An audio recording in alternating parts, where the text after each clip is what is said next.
Se observa hoje, o Brasil, por exemplo, é um dos campeões dentro dos sites de relacionamento. Eu fiz um teste esses dias atrás e eu criei uma conta utilizando um e-mail particular, não foi e-mail arroba o site, um e-mail particular. Coloquei todas as chaves necessárias ali, as de privação, né? Para que ninguém conseguisse me encontrar ou localizar, para efeitos de trabalho mesmo e tal. Bom, fato é que acabei de me autenticar, vou testar minha conta, tava lá, sugestão de amigos. Sabe quem me apareceu em primeiro lugar? O Chico. É mesmo? Que e isso, o pior é que o Chico ele nem usa o Orkut. Ele me falou hoje que ele cometeu o Orkuticídio, porque eu não estava aguentando. Mas estava lá o Chico como sugestão de amigo. Aí eu rolei mais um pouquinho, algumas pessoas com teu sobrenome também. Né? Muito provavelmente alguém da sua família, algumas pessoas, né? E alguns clientes dos quais eu tive no mínimo um contato de 2 ou 3 e-mails. Aí você se pergunta, já né? leram background. Isso. Mas entendeu? a tua própria máquina também, não é? Não, aí entra. Como é que isso acontece? Servidores. São servidores. Que já. A inteligência de negócio. O que acontece? Todo e-mail que eu estou trocando contigo, isso passa de alguma forma pelas máquinas, pelos servidores. Tem uma consolidação de interesses. Essa é a verdade. Não adianta querer tampar o sol com a peneira, mas é fato. E tem como desligar essa máquina chamada internet? Não, de forma nenhuma. Se quiser desligar. Não, de jeito nenhum. E aí tem um fato interessante, que é um modo computacional novo, que eu não vou nem chamar de novo, a tecnologia já é antiga, que é o Cloud Computing, que é a computação em nuvem, né? Então agora eu estou convencido de que isso é uma tendência e que daqui para frente vai ser isso mesmo. Como funciona isso? A computação em nuvem é fácil de entender. Eu vou falar dois aspectos. Ficar na nuvem. 2 aspectos. E você aqui. Exatamente, ó. 2 aspectos que fica tudo na claro a computação, o cloud computing. O primeiro aspecto é a tecnologia da virtualização. Porque até então a gente tinha uma máquina, você daqui tem um servidor funcionando. Então aquilo corresponde a uma máquina. Mas não, com a virtualização você instala softwares especiais que essa máquina aqui ela pode ser uma máquina, como ela pode ser 2, 3, 4 máquinas, rodando sistemas operacionais diferentes.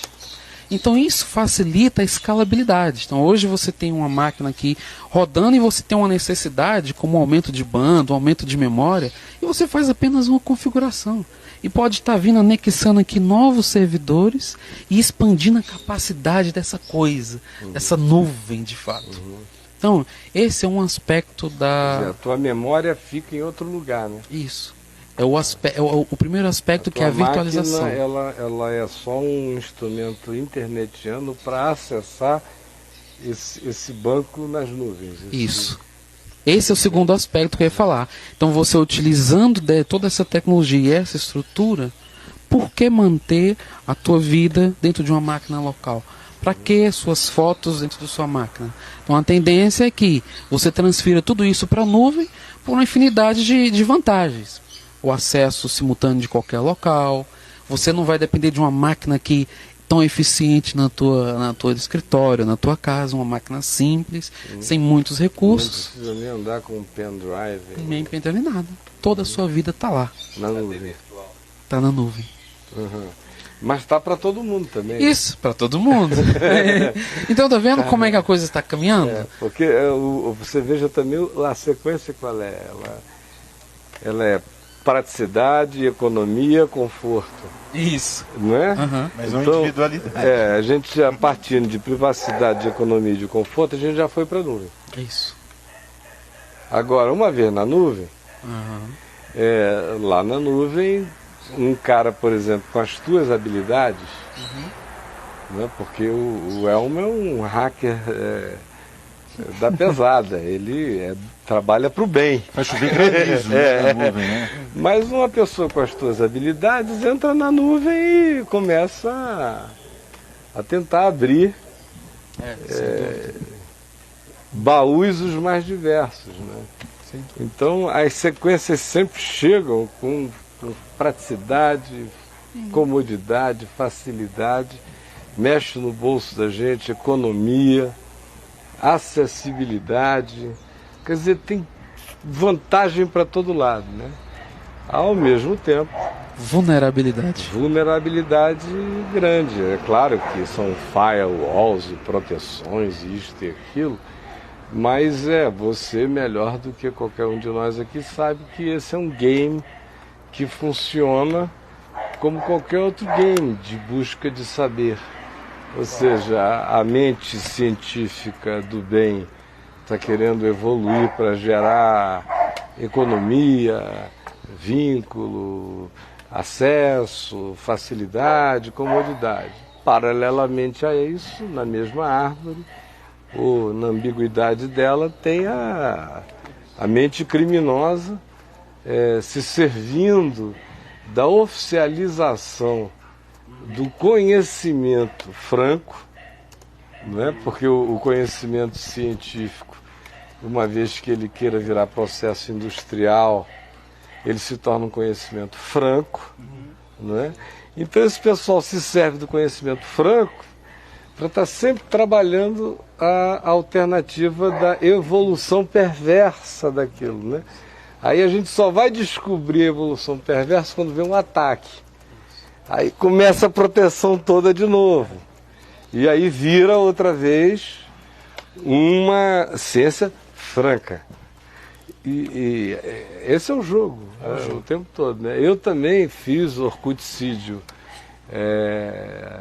há algum tempo atrás, não é? Aliás, eu nunca pessoalmente fui. Aí uma vez a gente passando um tempo em Pissinguaba, uma semana lá em Pissinguaba, tiramos umas fotos da Helena e tal, né? E aí os filhos disseram, vamos fazer um Orkut aqui de você, da mamãe, botar fotos da gente, Pissinguaba, e criaram lá um Orkut, eu e a Adriana, e os filhos, e não sei o que, e pá. Mas olha, eu comecei a sentir um desconforto. Primeiro, eu não sou um ser orkutiano em nada, eu detesto, eu detesto, eu estou fugindo. O pessoal precisa de gente para se sentir bem, não é? Eu preciso assim de ausência de gente para ter descanso. Eu passei a minha vida no fluxo oposto. Segundo lugar, aquela coisa toda de mostrar como foi, onde isso e aquilo, também não faz meu gênero. Terceiro, você recebe um bombardeio de uma quantidade enorme de pessoas que são amigos que você não sabe quem são, né? Não sabe quem são. Aí se você diz sim, você põe para dentro quem você não tem a menor ideia de quem seja. Se você diz não, você está ofendendo um monte de gente que se sente rejeitada. E ainda tem os obsessivos, que ficam mandando o mesmo pedido 100 vezes. Né? E você tem que dar o trabalho de ir lá para apagar aquele negócio.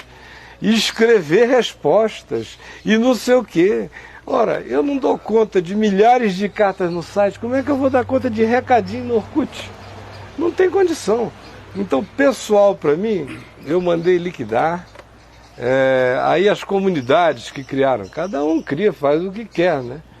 Mas aí tinha uma lá que era a comunidade oficial do Caio Fábio, mas não fui eu que criei, não é? Foi criado, não me lembro nem por quem, à época, não sei se foi a minha irmã Ana, junto com o Bento, alguns criaram. E eles fizeram, ela cresceu, mas eu nunca nem fui, eu não sei nem como não sei nem como funciona o esquema, não sei nem trocar ali dentro, entendeu? Eu me bloqueei para isso e para tudo mais. Então na internet, qual é a minha relação com a internet? O site, escrever e postar. O e-mail, baixar, fazer um desespero para tentar ler, para tentar responder e nunca dar conta do recado. Sempre ficar devendo para sempre. E a terceira coisa é pesquisa. E cada vez mais você vai vendo, não é? Eu comecei a usar a internet logo depois que ela saiu, assim, contingências de estar nos Estados Unidos o tempo todo, então você usava. Mas ela ainda era muito limitada, né? Muito limitada. Hoje você virtualmente acha tudo, né? E olha que ainda tem muito mais tudo para entrar aí do que a gente imagina. E Então, muito pouco tempo, foi muito rápido. Muito. Você entra na Biblioteca do Vaticano, você vai onde você quer. Não só a gente, como qualquer criança também. Né? Em qualquer lugar, com 4 cliques, ela chega em qualquer tipo e nível de informação, mais, um mais absurdo que o outro. Então, numa velocidade muito grande. Extraordinária. E aí você não precisa mais se preocupar com a geografia como um problema humano. E esse link pode fazer parte do tema de privacidade, que de qualquer forma invade a privacidade da criança, ela saber o que ela está vendo quando ela vê, ela já está sofrendo as consequências do trauma sexual. Né? Verdade. E o link com os dois assuntos. Porque por exemplo, a minha netinha Helena, ela sabe usar a internet, normalmente. Mas o meu filho Davi tem sido de uma relapsidade extraordinária em relação a colocar a internet em casa. E ele usava sempre aquele Vivo Zap no laptop dele, mas não botava nada fixo em casa. Então praticamente a minha neta em casa só acessava a internet pelo laptop dele, por causa do Vivo Zap. Aí ele dava umas olhadas ali. E eu de vez em quando dizia, meu filho, põe uma banda fixa aqui, um cabo, não sei o quê. E ele não botava por relapsidade. Mas agora que ela está com praticamente 10 anos, uma vivacidade extraordinária, e ele não tem posto, eu já comecei até a dizer, olha, continua só no Vivo Zap, não põe não. Ela reclama? Não reclama não. Ela está usando a internet na escola, eles mandam fazer pesquisa, em casa ela não pergunta. Eu digo, então, olha, deixa para lá. Deixa para lá. Não é? Agora, essa exposição voluntária da vida pública via Orkut, no Brasil, é uma loucura. Né? Vocês já pararam para prestar atenção? É uma febre, uma necessidade de expor a vida pública, em termos de fotos, de produção, para revelar tudo e revelar intimidades. E também chantagem. Chantagens. Agora, eu não sei se vocês sabiam, você deve saber. Tem gente que faz chantagem. Te escreve dizendo, olha, se você não fizer isso, eu tenho isto a teu respeito, vou abrir uma comunidade no Orkut e vou botar lá. Não, isso aí, toda hora tem gente me dizendo que sofre esse tipo de ameaça. Atendimentos no consultório, uma quantidade de atendimentos no consultório de pessoas que já fiz, de casais, falaram, meu relacionamento é uma porcaria por conta daquele Orkut lá. Meu esposo, a minha namorada, e fica fazendo chantagem daqui e dali. E eu não sei se vocês sabiam, o Orkut no Brasil é um dos poucos lugares no mundo que deu esse boom, né? O Brasil é um dos poucos lugares. Porque existe também um espírito exibicionista na nossa cultura. Exato. Que é quase sem comparação no planeta, né? Existe um exibicionismo, uma vontade sedutora extraordinária na alma abrir a porta da casa do nosso povo, uma vontade de gerar um frisson, né? Um frisson. Isso é um fato da nossa cultura. E além disso, vem carregado também da realidade que nós somos uma cultura altamente relacionável. Nós somos gente do beijo, do abraço, da pegada, do meu querido. O cara não é quase nada para você, mas vai sendo logo chamado de meu amor. É uma orgia de derrames, de fraternalismo, de afetividade, sem muita consequência, sem muita continuidade, sem muita raiz, mas que, do ponto de vista estético da percepção da troca, dá uma impressão de muito calor, né? Isso é sangue italiano, Caio? Hã? Isso é sangue italiano? É brasileiro mesmo, viu? Nós já estamos aqui há tempo demais para termos feito nosso próprio sangue. E tem também uma coisa forte que está presente em qualquer lugar da Terra, mas a desinibição da cultura brasileira, que é altamente desinibida, quando se mistura com carência emocional e afetiva, gera um boom em qualquer Orkut do mundo. Se você misturar esses elementos com mais uma carência e essa capacidade de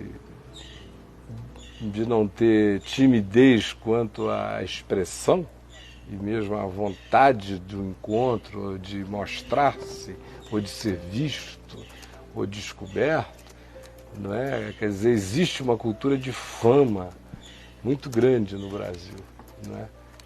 E fama mesmo, existe uma fantasia ronaldiniana, uma fantasia peleziriana, existe um pensamento mágico em relação à fama. Eu vou ser visto, eu vou ser descoberto e algo vai acontecer, não é?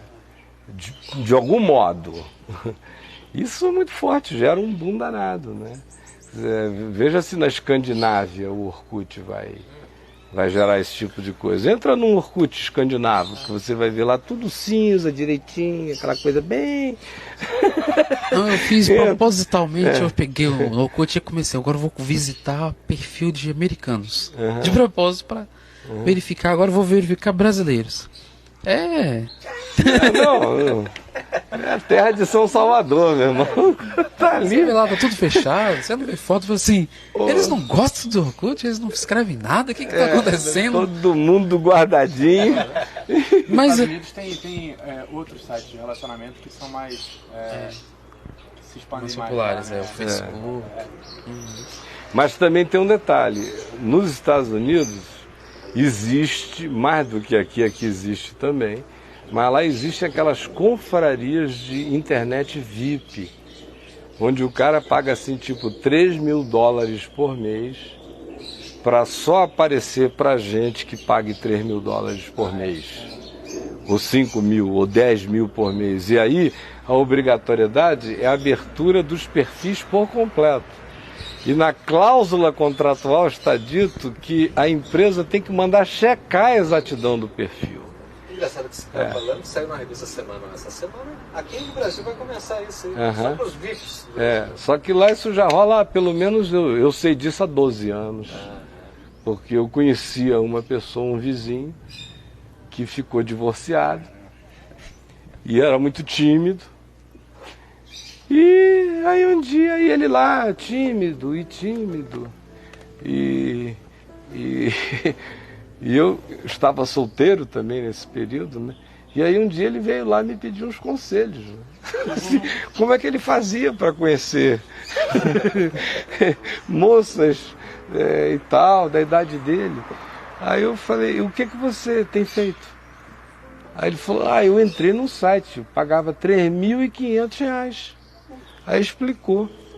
Aí eu falei, olha, assim, sinceramente, você está com que idade? Ele tinha 40 anos. Eu falei, olha, domingo de manhã aqui no como era o nome no Publix, que era um supermercado de classe média alta para cima, que tinha lá perto da casa dele. Eu falei, se você andar aí no Publix, você vai ser atropelado por gente real, sem pagar nada em nenhum ambiente VIP virtual. Mas por quê? Porque também nesses países ultra fechados, diferentes dos nossos, o pânico é o oposto, né? Aqui é o frisson da autoexposição. Lá é a paranoia de se expor. Então o cara paga para entrar no clube VIP e ele tem um medo enorme de qualquer troca assim pública e presencial. Tudo pode ser politicamente incorreto, pode ser mal interpretado, no ambiente de trabalho pode virar assédio. Depois que aquele garotinho de 8 anos de idade foi à corte, a um tribunal americano, porque deu um beijinho numa garotinha de 7 numa escola, você vê o nível de trauma, de doença oposta para o qual eles fizeram a viagem, né? E eu quero te agradecer, meu irmão, por dar esses toques, e eu queria dizer o seguinte: no que nos diz respeito, a minha preocupação é mínima, é nenhuma, porque eu estou trabalhando na linha oposta. Quer dizer, é tentando deixar tudo para fora no site. Livro é de graça, tudo é de graça. Podem roubar tudo. Podem pegar o conteúdo do site e mandar para todo lado. Não tem nada. Eu estou querendo que todo mundo faça transgressão. Que peguem todos os blogs do Brasil, botem uma telinha com a VMVTV. Que peguem os meus livros e façam uma bagunça, distribuam, traduzam. Não precisa nem me mandar cópia. Pirata que você mesmo. Não precisa nem me mandar cópia se eu aprovo a tradução para o chinês. Não. Se você achar que tá bom, mande. Então, eu não estou preocupado. Hoje alguém me escreveu, não me lembro de que país, acho que foi da Austrália hoje de manhã, eu lendo ali aquele monte de cartas. Aí tinha uma pessoa lá da Austrália me dizendo o seguinte: olha, eu estou aqui frequentando uma igreja, sou um brasileiro, e não consegui achar nenhuma igreja que não seja empresa. Todas são grandes empresas.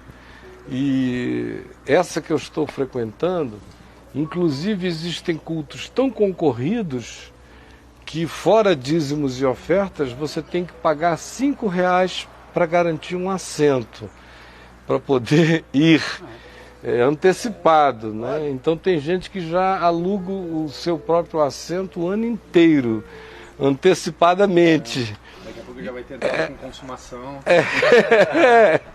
Já tem, né? Aí, pois bem, tem gente que já tem consumação antecipada, já. Sócio benemérito, esse aí já...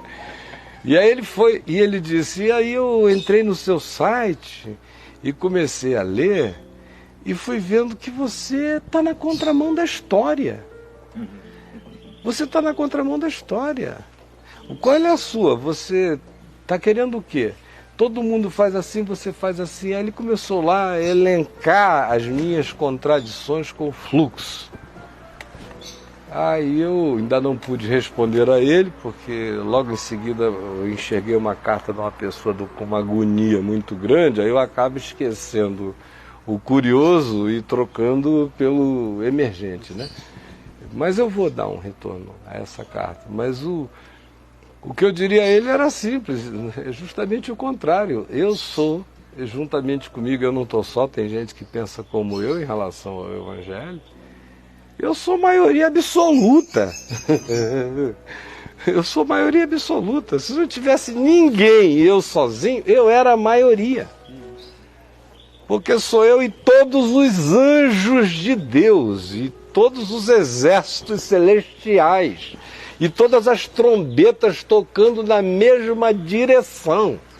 Então, meu querido, a minha audiência é absoluta, porque se não tiver ninguém pregando o Evangelho, mas eu estiver, quem estiver me ouvindo é a maioria absoluta ouvindo o Evangelho. O resto não importa. Não estão ouvindo o Evangelho.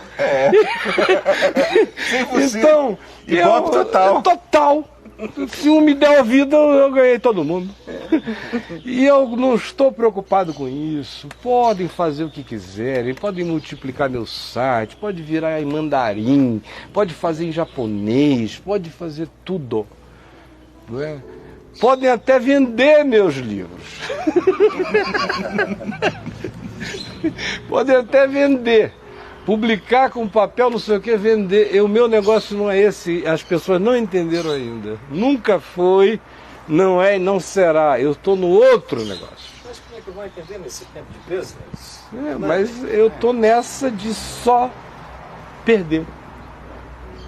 Que é para ganhar tudo. Que é para ver essa palavra do Evangelho ir para todos os lugares. Então, ela não é minha, a palavra não está livre. Não está presa, ela está livre. E toda essa política de business que a gente sabe que tem que ser o cara para publicar um livro.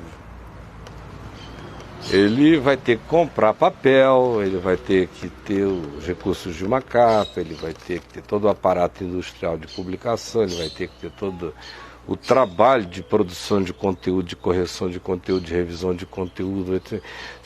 É muita gente trabalhando, é muito dinheiro para publicar aquele material. Então aquele material tem que ter um preço. E esse preço é justo, não tem nada errado com isso. E quem quer ter aquele conteúdo naquela forma, paga pelo objeto, não pelo conteúdo.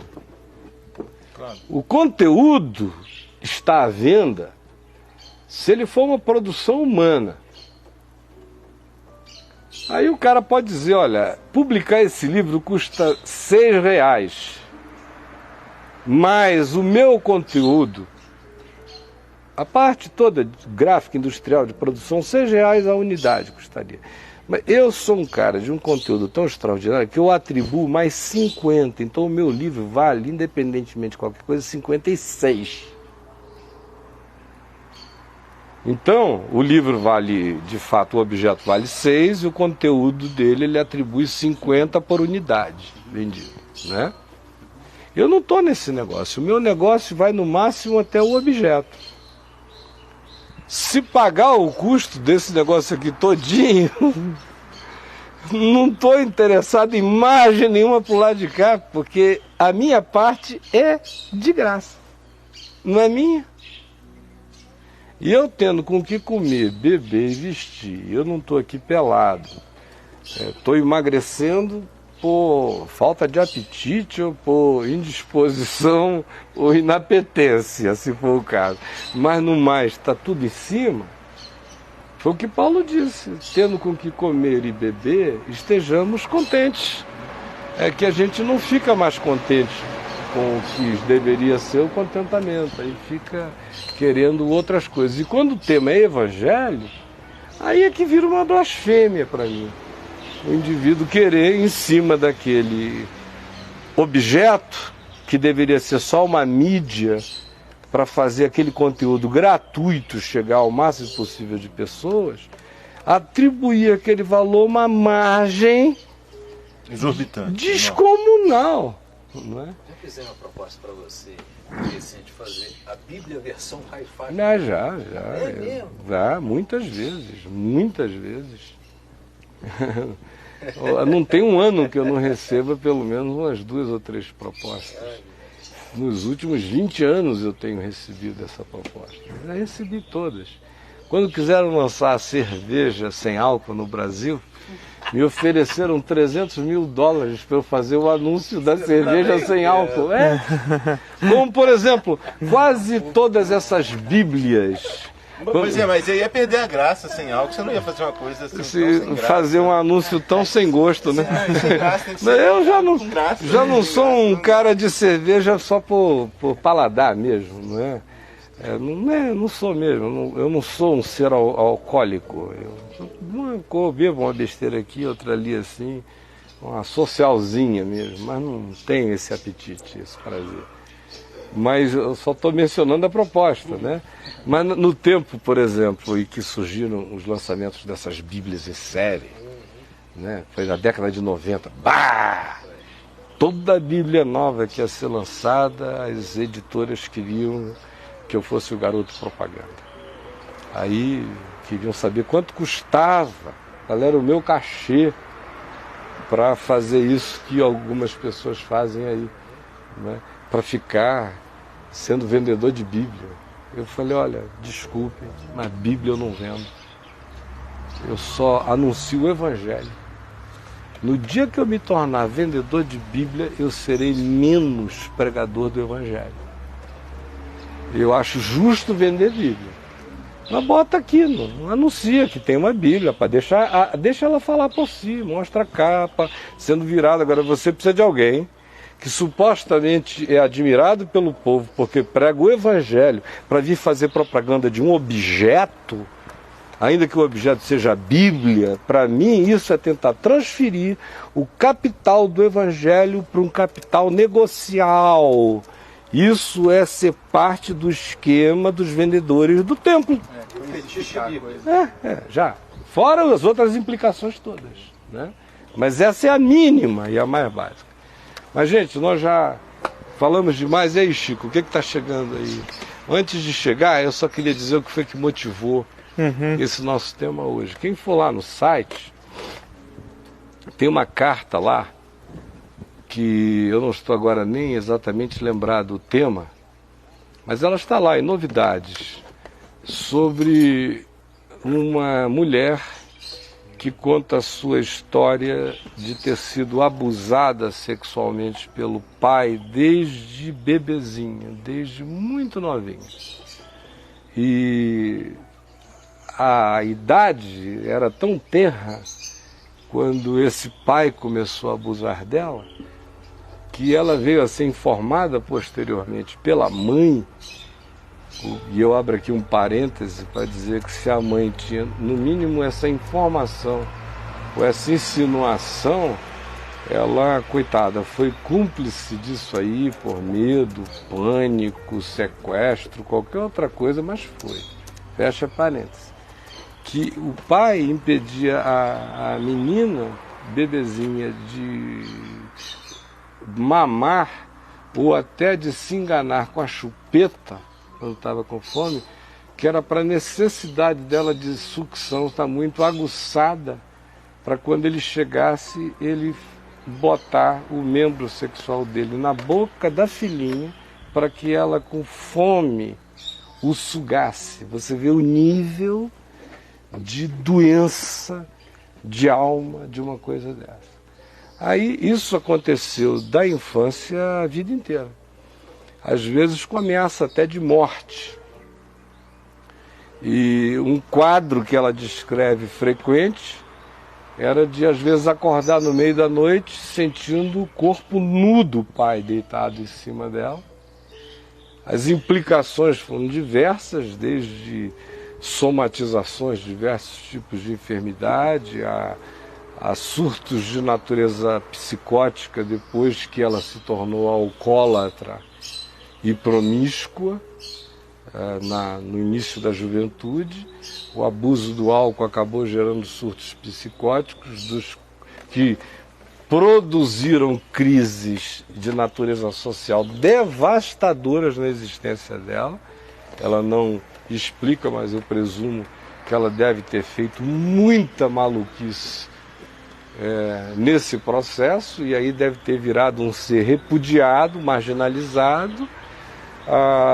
No tempo da promiscuidade, ela disse que teve muitos homens, ela não chegou a ter nenhum trauma em relação a homens, de rejeição de homem, mas o problema dela é que, apesar da multiplicidade de homens, ela não conseguia alcançar nenhuma forma de orgasmo, a menos que ela se imaginasse no ato sexual como uma criancinha, ou um bebê, ou uma menina, um ser impotente, feminino, sendo abusada por um homem que não chegava a bater nela com grosserias brutais, mas suficiente violência para machucá-la.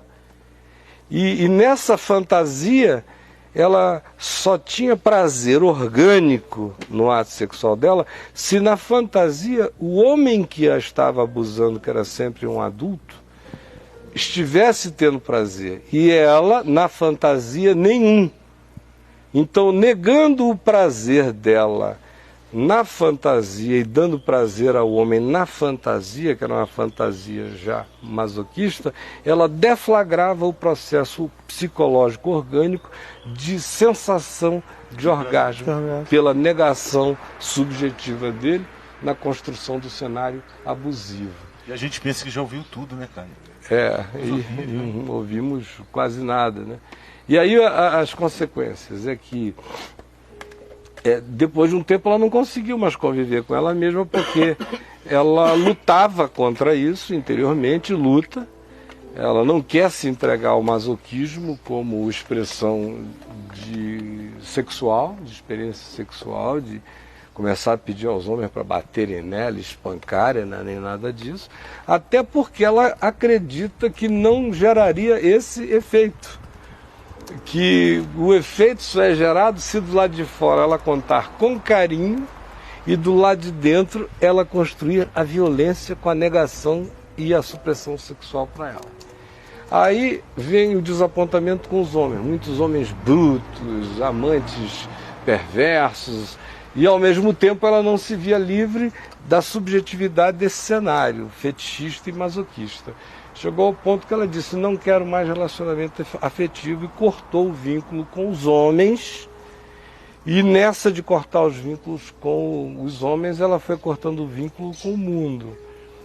Foi diminuindo as relações fraternas, amizades, as participações familiares, se afastou dos estudos, da profissão ultimamente, parou de trabalhar e foi caindo num claustro, num mundinho absolutamente apequenado, uma existência bonsai, e com um medo enorme de ficar cristalizada nesse estado para o resto da vida, ao mesmo tempo uma incapacidade total de perdoar o pai e uma certeza profunda de que sem perdão não haverá cura para ela, tanto quanto ela também tem um medo enorme de se entregar e amar um homem, na mesma medida em que ela também tem certeza total de que o amor sadio é que poderia curá-la. Então, a minha resposta para ela foi muito simples, porque ela se autodiagnosticou. Eu apenas reforcei os elementos todos e explicando de maneira tópica porque cada um deles era essencial e tentando ajudá-la a entender como é que aquele fenômeno se formou, porque ela própria não compreendia. Para ela era uma contradição, e eu tentei mostrar para ela a lógica sistêmica daquela engrenagem, como a engrenagem fazia um sentido total. Sendo ela, quem era ela, tendo sofrido o que ela sofreu, o produto era um produto bastante previsível, se a gente considerar a linha de produção inteira, né? Não que necessariamente toda pessoa que sofre o mesmo trauma fique com as mesmas consequências, mas essa é uma das consequências previsíveis num universo de probabilidades, de traumas mais highways traumáticas que a gente consegue perceber, né? Então, você vê, quer dizer, eu escolhi uma história grotesca que, número um, enfatiza a inafetividade total, a bestialidade inominável dessa figura parental, paterna, não é? A doença essencial e a perversidade dessa perversão paterna é de natureza tão profunda que fica difícil você conceber qualquer coisa nesse homem vinculada a qualquer coisa que se pareça com paternidade, né? Olha só, E aí? Não que o tema tenha alguma coisa a ver com o anterior, mas eu vi hoje um gráfico no site que ele fala da frequência de pessoas em salas de bate-papo. Uhum. E aí, dentro desse gráfico, praticamente 80% são pervertidos de 50 anos, passando-se por 14. Uhum. Dentro do restante, que seria, vamos dizer que 10% das pessoas seriam jovens de 14 anos realmente, e os demais crianças de 8, entediadas e passando por de 14. Que loucura. E você falando desse ato de perversão que provém de um pai, né? Então aqui coloca que homens de 50 anos de idade se passam por 14. Aqui é o prato da pedofilia, né? É a história do perfil. Uhum. Não é? Porque outra desgraça disso tudo é a história do perfil, né? Saindo agora da experiência presencial do pai pedófilo e vindo agora para a conceitual da pedofilia virtual, não é? É uma pedofilia que se esconde atrás de perfis, não é? E a internet favorece essas construções de todos os perfis. Então tá lá, o cara de 50 se passando por 14, a criança de 8, 9 se fingindo com 14. Aí tá um pedófilo de 50 cantando uma criança de 8, ela crente que é a rainha da cocada preta porque está se fazendo passar por 14, e ele, um diabo vestido de 14 anos, comendo um anjinho. É uma loucura esse tempo. É uma uma coisa que a gente fica imaginando as consequências disso. Agora, é interessante porque esse assunto, eu entrei em sala de aula, sou estudante de psicologia, e já entrei nesse assunto algumas vezes em sala de aula perguntando o que meus professores achavam do desenvolvimento da promiscuidade. Se eles achavam que tinha ficado mais complexo e se eles tinham alguma explicação na história da psicologia, algum tipo de explicação, né? E todos eles não conseguem dar esse crédito à internet de que ela favorece essa quantidade imensa de doença e Mas aumenta... por que não? Porque eles entram numa linha de que sempre foi assim, só que agora todo mundo está assumindo. A internet não foi sempre, a internet não é de sempre. Mas eles falam que a internet só ajuda todos a assumirem o que sempre foram. Antigamente todos eram assim, só que não tinham os momentos para assumir o que eles queriam, o que eles eram, entendeu? Olha só, eles acham que isso não você acha, que não é. olha só, é interessante, né? Porque eu não sou assim e a internet existe. Quantos mais como eu não são assim, a internet existe? Então, a simples afirmação de que você não é assim e a internet existe, nos mostra que, de um lado, sempre houve uma quantidade enorme de pessoas que nunca foram assim e que não serão assim. Agora, também sempre existiu, uma quantidade enorme de pessoas que seguem o fluxo da massa. De qualquer que seja o ímpeto de mídia, de movimento. É a mentalidade de rebanho, é o caminho largo. O caminho largo, a mentalidade de rebanho, o fluxo, a linguagem paulina, o curso deste mundo, esse fluxo, ele tem variações temáticas. E ele também tem um público amplo e reflexivo que não necessariamente responde a isso por causa de uma pulsão intrínseca. Às vezes responde apenas por causa de uma pulsão social. Às vezes é apenas uma questão de identificação ao grupo presencial. O cara faz a loucura virtual para encontrar um vínculo presencial, enfim.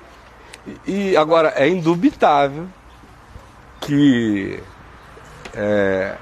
a internet ela não só facilitou a expressão, mais do que uma facilitadora de expressão, ninguém está culpando a internet por isso. Não é? As coisas habitam no coração do homem, cada um vai lá e posta, cada um escolhe o que lê. É uma liberdade enorme. Agora, o simples fato de que ela garante que, em sendo postado, poderá ser lido, essa simples afirmação de poder, que é da árvore do conhecimento, ó, se você quiser você pega. Então, simplesmente a árvore mudou o fruto nesse aspecto. Ela só disse, olha, dá para alcançar. Então, todo mundo que antes dizia, eu não vou porque eu não alcanço, mas se eu pudesse eu pularia, quem me dera até a altura do fulano para pegar, agora pega. Eu já perguntei isso para alguns professores de algumas linhas diferentes, né, de algumas escolas. Eu estou para perguntar para um professor de humanismo, para mim um dos melhores lá, porque o humanismo lida diretamente com essa questão do potencial, né? E Kierkegaard também falava que se poder ser bom é uma vantagem, mais vantagem ainda é sê-lo, de fato, né? Então eu também lidava com essa questão de poder ser. E o que eu quero fazer a pergunta é a seguinte, que é isso que você falou, se o humanismo trata um ser humano como uma semente que tem o potencial de se tornar uma árvore saudável, se nada acontecer, então ele tem o potencial, se alguma coisa acontecer, de não se tornar alguma coisa. Sim, então eu estava pensando qual o tamanho do trauma do pai também, que passou na vida do pai, pregressa, criança, que o levou a cometer tanta barbárie. Com a filhinha da história que eu contei, bom, o pai não me escreveu uma carta, né? Então, mas, assim, com certeza existem traumas para levar um pai. Às vezes, não da mesma natureza. Às vezes não porque o pai dele o tem abusado. Nem porque ele tem acordado de noite com a mãe dele esfregando a genitália no rosto dele. Nem por nada disso. Não é um trauma Não que faz a pessoa ser assim. necessariamente vinculado de modo tópico. E também tem um outro aspecto que, do ponto de vista da psicologia, é uma heresia total e que eu acometo em qualquer fórum psicológico, sem nenhum medo, pelo tamanho da minha convicção, é de que nem tudo é traumático. A gente também transfere para o trauma de todas as coisas. E a gente vê uma quantidade enorme de pessoas sendo bem tratadas desde a infância, alimentadas, cuidadas, amadas, ensinadas, instruídas. A pessoa deixou-se levar pela transgressão de um limite. Ele não se importou, tal pessoa talvez não tenha se importado, ele sabia que aquele era o limite. De quem que você está falando? Estou falando de um pai. Há um limite. O limite já nasce embutido. Claro, né? Pois é, mas no momento em que ele ultrapassa, ele sabe o que está fazendo. Claro. Ele sabe o que está fazendo, ele sabe que traumas pode querer. Durou anos. Cara, não deixar a criança botar a chupeta na boca, ficar passando fome para ele chegar a encontrá-la com vontade de sucção. Com certeza, eu acho que a maioria dos casos os pais sabem o que estão fazendo, nem quando eles estão fazendo, mas também quando eles sabem o que está acontecendo com os filhos. Tem uma amiga minha que, com, se eu não me engano, 8 ou 9 anos, não lembro, 8 ou 9 anos, os pais começaram a perder tudo, não tinham mais como pagar aluguel. Um sujeito amigo da família muito rico chamou a menina e sugeriu a ela que ia dar dinheiro para ela para pagar todas as contas da casa, se ela fizesse favores sexuais orais para ele. Então ela ficou anos e anos fazendo isso, até os 15 anos dela, quando ela perdeu a virgindade dela com esse homem. Os pais vendo dinheiro chegando com uma garota de 8 anos, pagando. Então, olha só. Semana passada uma mulher... Ela, graças a Deus, só para terminar, graças a Deus se converteu realmente com a sua palavra, escutando você falar no caminho. Amém. E foi uma libertação imensa, ela é grata. Amém, graças a Deus. Graças a Deus. Semana passada uma mulher me escreveu dizendo que o marido a estava deixando e ela não sabia por que atribuía tudo a uma amiga perversa que teria colocado uma foto da filha dela no Orkut e que agora tinha um homem ligando para o celular dela oferecendo 10 mil reais, se não me engano, para poder ter relações sexuais com a filhinha dela que tem menos de 2 anos. E o marido, que já vinha desconfiado da mulher, porque ela dava umas sumidas de casa o dia inteiro e nunca dava explicação, sempre dizendo que estava botando currículo para arranjar emprego. E o cara grilado, que era muito currículo e muita coisa, começou a achar, depois disso, a juntar um monte de peças e achou que a mulher estava fazendo programa. E que a maior prova de que ela estava fazendo programa e que ela circulava nesse meio, nesse âmbito, é de que ela tinha uma amiga doida o suficiente para oferecer a filha dela, cuja foto estava no Orkut, para alguém pedófilo. E o pedófilo cria o suficiente na amiga dela, que devia dar garantias suficientes sobre ela, para ligar direto para ela oferecendo dinheiro. Olha, qual é o marido que, vendo esse cenário se fechar, não pega a filha e vai embora, que diz, pelo amor de Deus, onde é que eu vim me meter? Com certeza. Tem também um pastor aqui de Brasília, que um amigo meu me contou, de uma igreja que, já bem conhecida essa igreja, que ele fala o seguinte: você quer esse favor na TV? Então traz sua filha. Então ele é um cara conhecido já na praça. Qual a idade da filha? Não, filha, garota, criança, qualquer... Que tipo de você favor? Quer um favor na TV? Na comercial, você quer uma propaganda para sua empresa? Ah, tá. Traz sua filha. Eu sei. Então ele já está conhecido na empresa, na praça aí de negócio. E ele é pastor? Ele é pastor. Então o pessoal paga com as Paga com a filhinhas. filha. E o anúncio entra de graça. De graça. Que picareta, né? Isso é literalmente um picareta. Um dos últimos casos aqui de Brasília que eu estou sabendo, que está na justiça aqui em Brasília agora, é de uma moça, uma menina, que foi estuprada por um cara de uns 30 e poucos anos e se reencontraram depois de 20 anos, ele já bem mais velho e ela já mulher, e ela ficou seduzida por ele, voltaram a ter relações, dessa vez relações já conscientes, né? E ele casado, ela casada, se tornaram amantes, e ela deu a filha dela para ele também, e ela fazia parte também, deixava o filho na porta para não deixar ninguém entrar. Com o tempo o filho começou a fazer parte, a amiga do cara começou a fazer parte, começou a se tornar uma suruba gigantesca. Ali, todo mundo consentindo, e familiares. Só faltava fazer já aquela seita do Eyes Wide Shut, do filme do Tom Cruise com a ex-mulher dele, Nicole Kidman, aquele cara bom. Agora, a mulher do filho dele, ele contou pra ela o que estava acontecendo, que era muito amiga, quis fazer parte também, faz parte hoje em dia, não lembro quem foi, um deles entrou na justiça por algum problema que deu e tudo foi... Senão ia virar um convento. Olha só, Caio, dentro da... Caio, ia virar um monastério. Dentro dessa questão dessa perversão que surge, às vezes, da perversão que surge no âmbito familiar, aí uma que pergunta, o que fazer diante dessa questão, né? Se na família existe o envolvimento disso e aconteceu com várias pessoas, aí ele pergunta, como lidar? Repressão não tem mais poder. Orar? Expulsar demônio, expulsar a pessoa de casa, como tratar a situação? O que fazer, cara? Eu gostaria que a pessoa fosse um pouco mais específica, porque, por exemplo...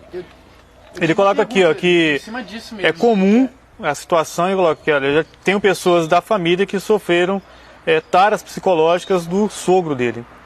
Quer dizer, foram abusadas pelo sogro. Exato.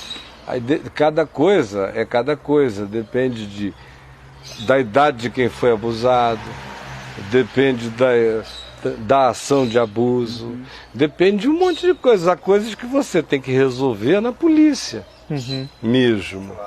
Você tem que envolver a justiça mesmo.